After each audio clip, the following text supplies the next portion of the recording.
Olá, meu convidado de hoje não é xerife, não é o Zorro, Charles Bronson, Batman ou Dick Tracy. Ele é um herói do dia a dia, de carne e osso, verdadeiro justiceiro.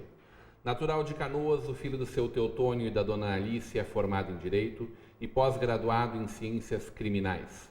O comissário de polícia de Novo Hamburgo e presidente da Associação Pró Vítima, por questões de reserva profissional, prefere nos privar de mais informações pessoais. Foi candidato a vereador pela primeira vez em 1996 e em 2012 foi eleito pelo PMDB com 3.109 votos. Líder na busca de recursos junto à comunidade para a conclusão da nova Central de Polícia de Novo Hamburgo. Hoje teremos uma conversa de peso com Jorge Luz dos Santos, o Inspetor Luz. Seja muito bem-vindo, Inspetor Luz. Eu disse justiceiro, mas no melhor sentido que essa palavra possa ter, ficou muito claro. E eu entendi, no sentido de buscar justiça também perante a sociedade. É isso mesmo, né? É isso aí. Isso é vocação? Isso é vocação. Vem de casa, vem de berço, vem de criança? Vem de criança, está no sangue, porque no setor investigativo da polícia, porque ele é diferenciado, e isso tu tem que gostar desse setor, porque ele é muito difícil, um caminho muito árduo, né? E aí, muitas vezes tu inicia uma investigação do zero e tem que chegar ao esclarecimento da autoria e provas concretas para a prisão. Então, realmente é muito difícil. Não é para qualquer um esse negócio? Não beira o termo, não seja para qualquer um, mas tem que gostar, tem que gostar. É vocação mesmo. É vocação. Né? Tu não fala muito sobre a tua vida pessoal, né? Depois a gente fala um pouco sobre por que não falar, que é óbvio, mas que tu nos explique. Mas tem uma coisa que tu pode nos contar. Desde muito cedo acompanhava seriados criminais, investigativos, polícia e ladrão, isso sempre te chamou a atenção? Não desde muito cedo, mas depois que eu entrei para o Exército, sim. Até hoje eu olho seriados. Não tinha aquela coisa assim, você polícia? Não, isso não. Mas não gostava de injustiça, por exemplo, né? Okay. Entende? E aí já havia algumas coisas na época que ocorriam que eu era contra. Então, o sofrimento da sociedade também perante o crime, as pessoas de bem, né, que muitas vezes trabalham a vida inteira, né, em questão de minutos, perde todos os seus pertences, e ainda falando de uma situação muito mais grave, que é a perda da vida de familiares, né? Então, isso realmente... Seu Teotônio te deixou um legado muito forte, né? Princípios muito fortes na tua personalidade, né? Que princípios são esses, Lúcio? Bem, o princípio, eu vou dizer numa frase, né, que tanto ele quanto a minha mãe tinham um comportamento parecido nesse sentido. Ele me ensinou muito cedo que o homem não é obrigado a tratar, mas depois que trata, ele tem que cumprir. E assim eu sou. Isso as pessoas enxergam e às vezes ficam colocando em questionamento, mas é isso mesmo? Quem conhece sabe que é isso mesmo, né? Quem conhece sabe, e quem não conhece que procure conhecer e se informar para saber se realmente é isso. Isso não é um lado perverso da política? As pessoas nem conhecem e já julgam uma pessoa? Ou isso é da sociedade mesmo? O lado perverso não é da política, é do ser humano. Porque muitas vezes o ser humano não conhece os fatos, a pessoa não conhece o fato e analisa e diz o que vem na sua mente, no seu pensamento, no seu raciocínio. E a polícia, a investigação nos mostrou, e mostrou a mim no curso de muitos anos, que situações que aparentam ser verdadeiras e não são. Então, lá, depois, numa busca investigativa mais profunda, tudo aquilo que parecia que era de uma forma, era de outra forma bem diferente, né, daquilo que foi visto, falado no primeiro momento. Aquilo que uma pessoa canta para um lado, mas na verdade para distrair o que está acontecendo lá do outro? E isso acontece muito, principalmente no mundo do crime. Né? Pensado, arquitetado para isso. Pensado, arquitetado, articulado. Com tanta coisa que tu enxerga, tu consegue ser otimista em relação ao ser humano? A gente tem jeito, Lúcio? Porque tu vê as maiores barbaridades, certo? Sim, sem dúvida. Eu acredito que é difícil o ser humano por uma simples razão. Se fala muito hoje, por exemplo, na questão social, na divisão de valores, que se busca o caminho da criminalidade em razão de coisas pessoais, como o tênis da moda, o carro do ano, etc. e tal. E crimes acontecem nessa seara, nesse caminho. Mas eu digo o seguinte, não é bem assim. Porque lá atrás, no princípio do mundo, e é bíblico isso que eu vou dizer, não sou eu que digo, Caim matou Abel e não tinha nada disso. 50% de criminalidade naquele momento. Taxa de criminalidade altíssima. O ser humano, ele tem um lado ruim deles, graças a Deus e a religião e a crença, independente da religião, mas a crença num ser superior, é que contém. Tu acha que isso não é pior por conta disso? Com certeza. Porque não se sabe o que tem do outro lado, né? Que ninguém voltou até hoje para falar. Então, tem muito, o ser humano tem muito receio nesse sentido, né? Não faz mais coisas, mais atrocidade em razão de não sabe o que vai acontecer para pagar seus pecados. De uma moral. E isto é universal, isso não é Brasil. Essa é uma questão do ser humano no mundo inteiro. Né? Mas a gente vê cada coisa que eu sempre brinco com respeito aos religiosos, as pessoas que acreditam. Né? Tem coisas que a bandidagem faz que até Deus duvida e o diabo não acredita. Tão perverso que é. Está ainda mais frugal isso, está ainda mais perverso esse bandido de hoje? Muito mais perverso. A maldade hoje é muito maior. Agora posso te dizer pela minha experiência, de antes e de agora, a impunidade que impera, que campeia no Brasil referente a criminoso é que leva a certas coisas. Que não é que o bandido, ou o delinquente, ou o ser humano tenha que ter medo da polícia, mas principalmente o bandido deveria ter respeito pelas forças policiais do nosso Brasil. E isso eles estão perdendo. Tanto é que estão agredindo com muita facilidade e muitas vezes numa abordagem eles são recebidos a tiros pelos bandidos. Não vão muito longe, há um mês atrás, eu acho que aqui em São Leopoldo houve uma abordagem de guardas municipais e o bandido reagiu atirando contra os guardas. Ficou muito amigo teu no meio do caminho? Muitos, vários. Gente de primeiríssima qualidade tombaram, né, em defesa da sociedade.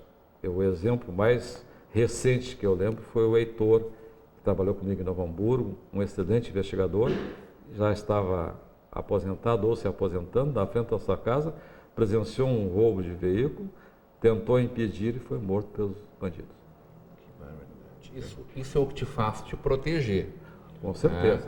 Proteger tu e tua família. Sim. Tu evita falar sobre qualquer coisa porque sobre tu tem isso. que preservar. E quando tu faz uma investigação maior, de vulto maior, de repercussão maior, bota alguns de maior poder na cadeia, né, normalmente pode acontecer a represália, principalmente no combate ao tráfico de drogas.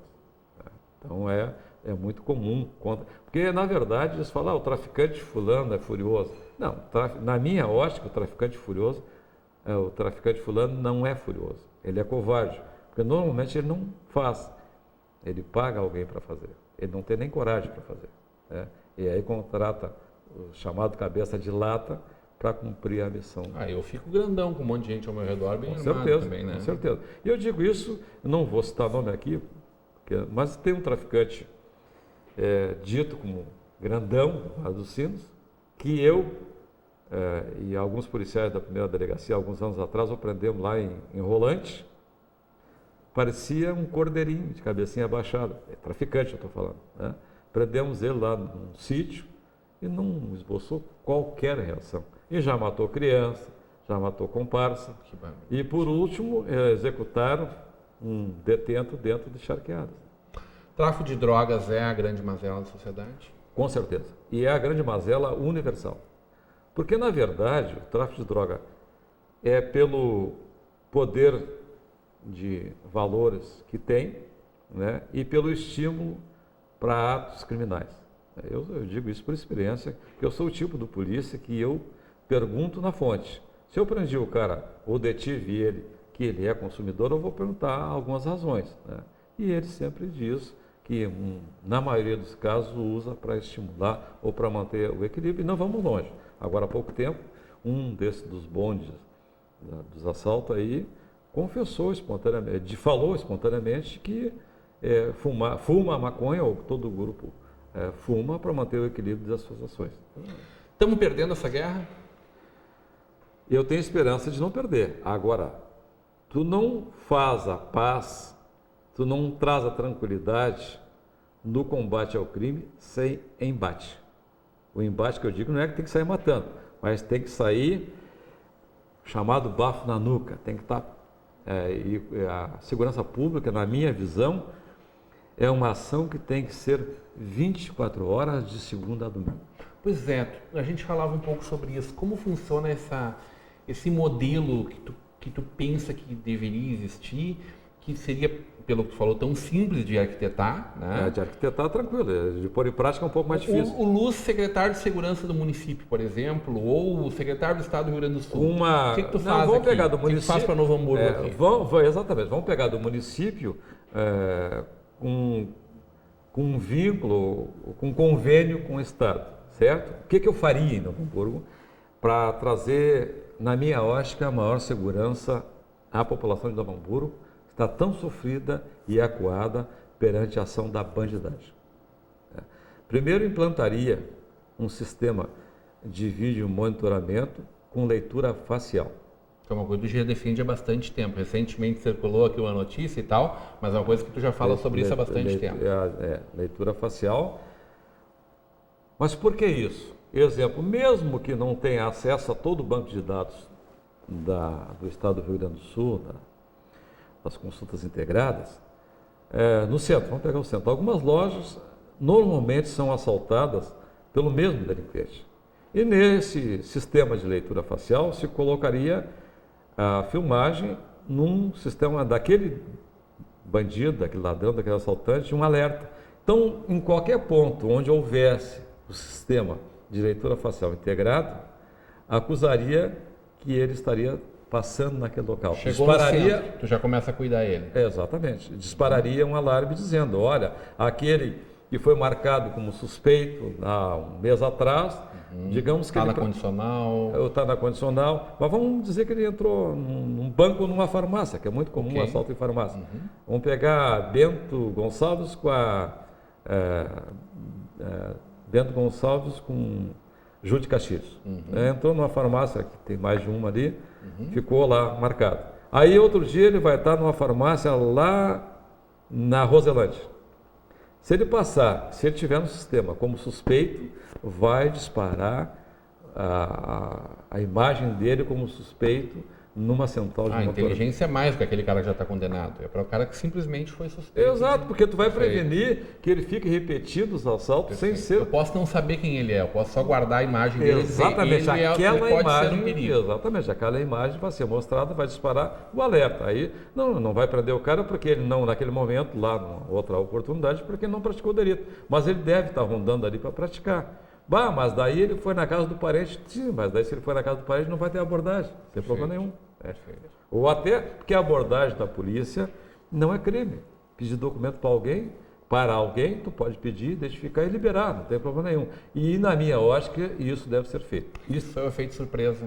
Efeito surpresa, como a bandidagem ataca a vítima e leva vantagem na maioria das situações. Porque tu pode ter uma metralhadora dentro do teu carro.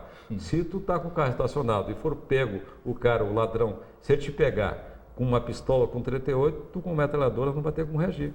Por quê? Por causa do efeito surpresa, que não viu que aquele bandido chegou e te abordou. Isso é uma parte do projeto que eu tenho em mente. A outra, e aí daria continuidade, dividiria a nossa cidade em áreas e num projeto piloto, porque é um custo, porque como eu te disse, é um custo talvez seja um pouco mais alto, né?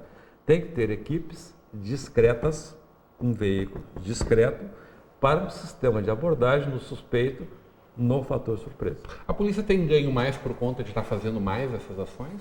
Eu não entendi a A pergunta. polícia tem ganho mais por ter feito mais trabalhos de inteligência, por exemplo? O trabalho de inteligência ajuda bastante, com certeza. Que é com certeza. preventivo, que é Ele investigativo, exatamente. preventivo. Ele vai buscar uma futuração daquele delinquente. Porque quando tu inicia uma investigação de um fato isolado, vou te dar um exemplo. Numa medida que tu vai saber os passos de aquele que está sendo investigado, mas ele se comunica com outro bandido para uma ação futura. Então, tu vai combater aquela que está sendo investigada e aquela ação futura. Então, aí, o serviço de inteligência, ferramentas para a inteligência no combate ao crime é muito importante. Por isso que eu te digo, essa tecnologia de leitura facial é uma delas, mas jamais nós poderemos combater o crime sem ter a ação do ser humano, sem ter a ação do policial. Eu fico pensando como é que tu tá lá tomando um café nas bancas e aí tu descobre um rapaz numa situação suspeita, tu faz uma abordagem, tu vê que ele estava armado com uma arma roubada num outro momento, e aí tu prende esse cara, dá a voz de prisão para ele, como qualquer cidadão pode fazer, mas tu ainda é investido desse cargo, e aí daqui a pouco esse cara tá na rua de novo. Logo depois, tu vai me responder como é que fica essa ação da polícia, essa frustração da polícia, isso logo depois do nosso intervalo, hoje numa conversa de peso com o inspetor Luz.